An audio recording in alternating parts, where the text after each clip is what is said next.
Halo semuanya. Nah, berikut adalah tutorial bagaimana cara membuat Google Docs. Oke, langkah yang pertama, kalian buka browser masing-masing. Nah, di sini kalian bisa pilih akunnya kalau memiliki lebih dari satu. Setelah itu, klikkan di tabsnya Google Docs.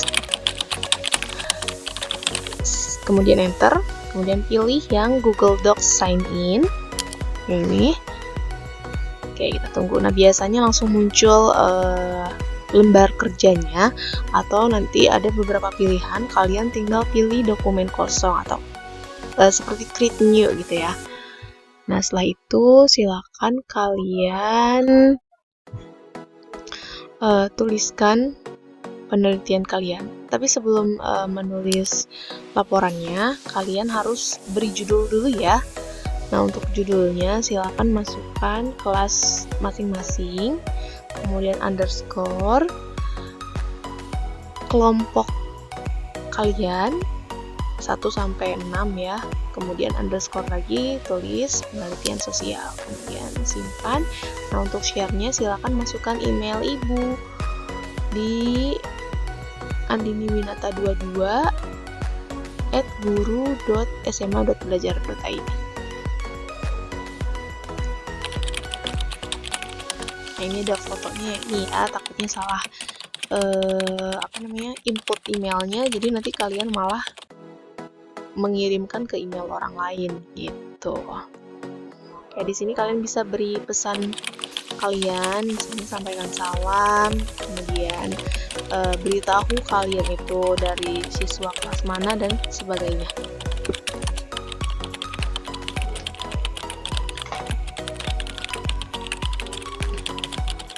Nah, setelah kalian menyampaikan isi pesannya, kemudian tinggal kirim aja. Oh ya, ibunya harus sebagai editor ya. Nah, ketika kalian sudah mengirimkan email ke ibu, jadi segala aktivitas dalam dokumen laporan penelitian kalian akan dapat dipantau oleh ibu secara langsung. Oke, kita mulai dari yang pertama. Kalian tuliskan judul kalian. Nah, ini lokasinya atau letaknya, bukan lokasi ya, letaknya itu harus di tengah-tengah. Oke, nah setelah itu setelah mencantumkan judulnya, kalian harus siapkan logo SMA Negeri 1 Dayakolotnya. Jadi nanti ketika kalian input foto atau add image, itu tinggal input aja. Nah, kalau di sini ibu belum memiliki logo Daikonya, jadi ibu harus unduh terlebih dahulu. Kalian bisa pakai yang ini. Kalian klik unduh saja atau download file, download image.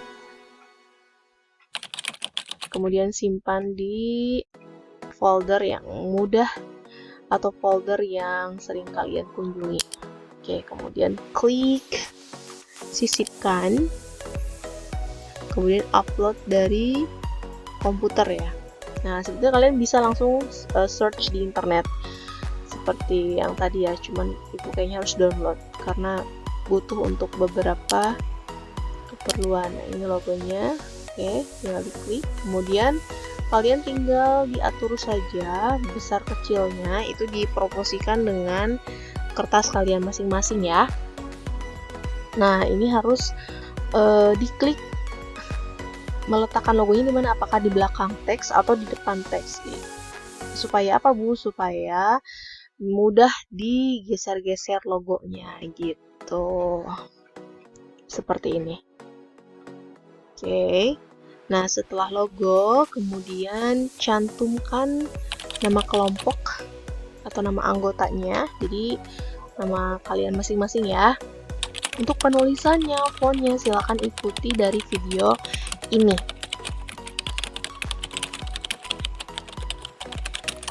Nah, ini susun nama kelompok masing-masing ya, 1-6 atau 1-5, tergantung banyaknya kelompok.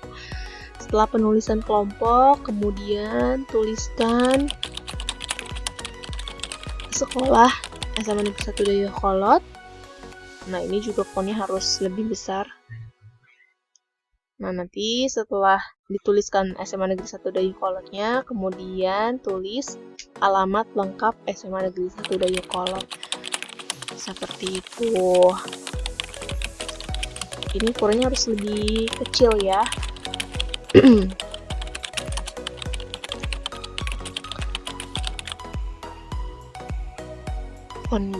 Ukuran fontnya harus lebih kecil. Nah, ini kan masih belum proporsional ya, letak dari judul, logo, nama anggota beserta nama sekolah. Ini kalian bisa edit-edit sampai istilahnya enak dipandang gitu.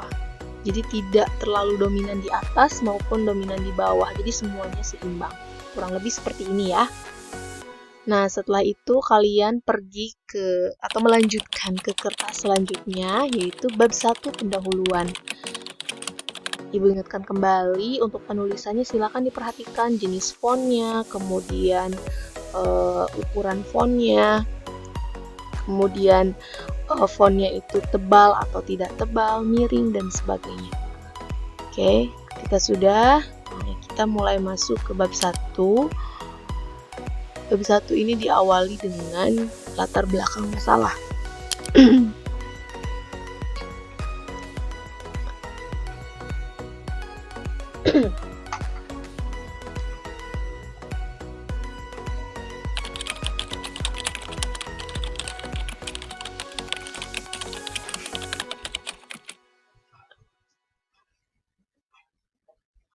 Nah, untuk latar belakang masalah, kalian harus menyampaikan variabel bebas dan variabel terikatnya. Jadi, kurang lebih ada 3 paragraf. Untuk paragraf pertama, itu menjelaskan tentang gawainya, atau disesuaikan dengan judul kalian masing-masing ya, karena di sini Ibu menggunakan judul gawai. Jadi, untuk paragraf pertama, itu menjelaskan tentang gawai, everything about gawai atau handphone. Gitu. Nah, untuk paragraf ini minimal 4 baris ya untuk jadi sebuah paragraf. Nah, nanti jangan lupa untuk setiap paragraf itu harus diawali dengan alinea. Nah, alinea ini biasanya itu di awal kalimatnya menjorok ke dalam. Seperti itu ya anak-anakku. Jangan lupa juga untuk menulisnya dengan rapi, jadi harus rata kiri dan rata kanan seperti yang ini ya, jadi jangan sampai berantakan gitu. Oke, kemudian di paragraf yang kedua, nah kita lihat lagi judulnya di sini, gawe terhadap hasil belajar. Berarti di sini variabel terikatnya hasil belajar. Nah, di paragraf kedua ini kalian menjelaskan apa itu variabel terikatnya. Nah, di sini Bu, variabel terikatnya adalah hasil belajar. Jadi Ibu menjelaskan tentang hasil belajar itu apa. Silakan dijelaskan selengkap-lengkapnya.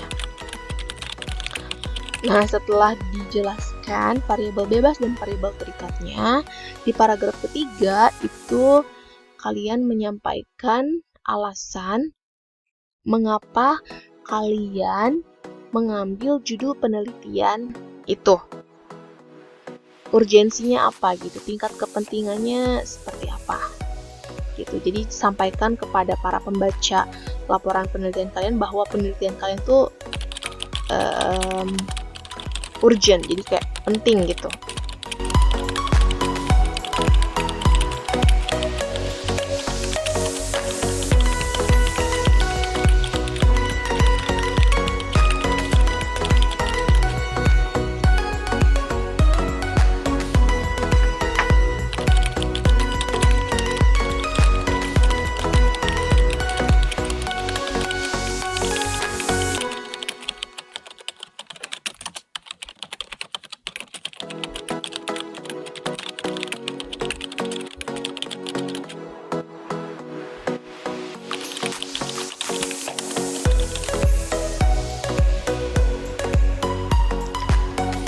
Nah, kemudian ketika kalian sudah membuat latar belakang masalah, dilanjutkan ke bagian B-nya ya, atau subjudulnya, yaitu tentang rumusan masalah. Nah, untuk rumusan masalah ini, kalian silakan susun pertanyaan-pertanyaan apa yang ingin kalian ulik dalam penelitian kalian. Seperti itu. Misalnya tentang gawai, bagaimana peran gawai terhadap hasil belajar, bagaimana dampak positifnya, bagaimana dampak negatifnya, dan lain-lain. Ibu kembalikan lagi untuk pertanyaan rumusan masalah ini tergantung dengan judul masing-masing gitu. Berapa pertanyaan Ibu? Pertanyaannya bisa 2, bisa 3, bisa 4, bisa 5 gitu ya. Nah, setelah rumusan masalah, subjudul selanjutnya adalah tujuan penelitian.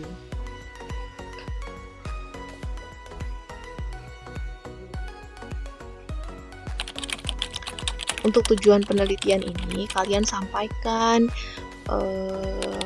maksud dari kalian melakukan penelitian ini itu untuk apa gitu ya, selain memenuhi tugas sosiologi itu apa gitu.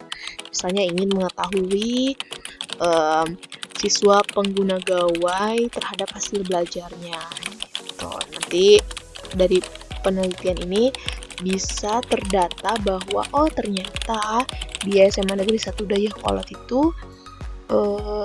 kebanyakan siswa yang menggunakan gawai hasil belajarnya menurun misalnya, atau bahkan oh ternyata akibat penggunaan gawai ini malah hasil belajarnya jadi naik gitu, karena disupport dengan gawai.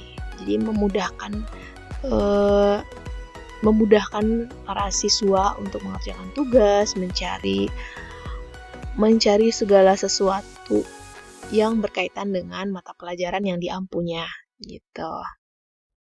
Selanjutnya kita ke bab 2. Nah, kita ke bab selanjutnya ya. Bab 2 ini tentang kajian pustaka atau kajian teori. Untuk di bab 2 ini sebetulnya kalian tinggal ketik ulang dari tugas pertemuan sebelumnya. Tugas yang Ibu berikan kepada kalian terkait mencari jurnal-jurnal penelitian yang berkaitan dengan judul kalian masing-masing gitu ya. Waktu itu Ibu sudah berikan tugas 1 orang 2 jurnal. Nah, jadi tinggal kalian ketik ulang di bab 2 ini. Namun bukan menjiplak benar-benar sama seperti di jurnal penelitian lainnya ya.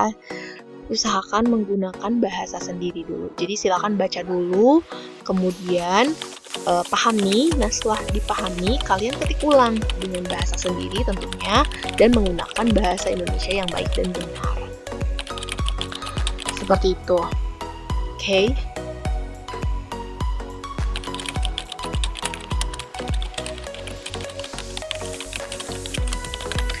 Untuk bab 2 ini, kajian teori ini, Ibu berikan minimal halamannya ya. Minimal halamannya itu 4 halaman. Nah, untuk maksimalnya silakan Ibu kembalikan lagi ke kalian. Selanjutnya, bab 3, metodologi penelitian. Nah, di bab 3 ini kalian jelaskan metode penelitian apa yang kalian ambil.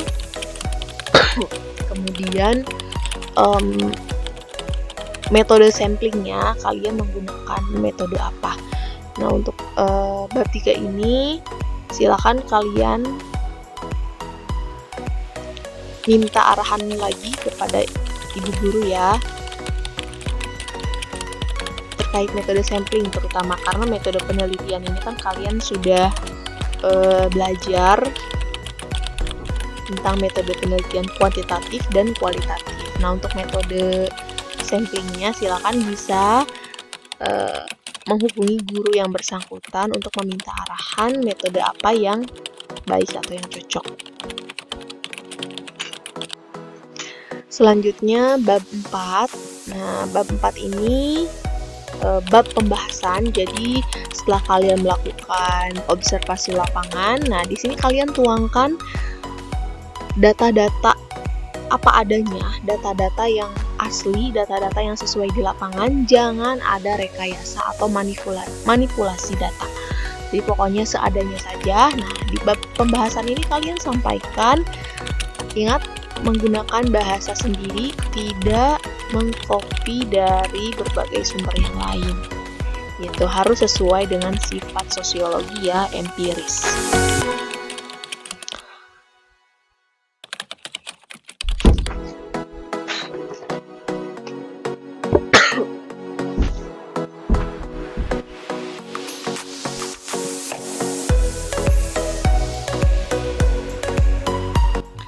Selanjutnya bab 5. Bab 5 ini bab penutup. Jadi di bab 5 ini kalian memberikan simpulan. Simpulan itu berarti kan ringkasan penelitian kalian secara keseluruhan. Hasilnya apa sih gitu. Kalau tadi kan di bab pembahasan itu kompleks ya dan lengkap. Nah, di ringkasan ini kalian kemas lebih sederhana. Gitu. Nah, di bab 5 ini juga kalian bisa memberikan saran apabila dalam penelitian kalian memungkinkan untuk memberikan saran. Silakan sampaikan sarannya, kalaupun misalnya tidak ada, cukup di bab 5 ini hanya simpulan saja.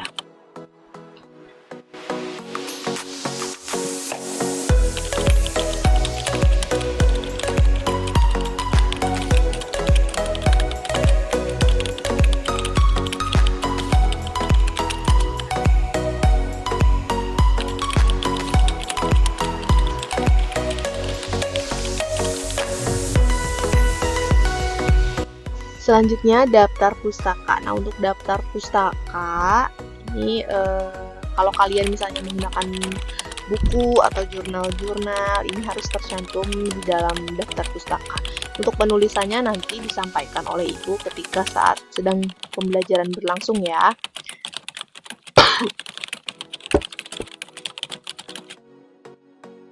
Oke, selanjutnya di sini ada lampiran. Nah, lampiran ini isi-isi tentang dokumen-dokumen kalian penelitian, kemudian data-data kalian. Kalau misalnya ada tabel atau grafik, bisa, atau daftar nilai, itu boleh dilampirkan di sini.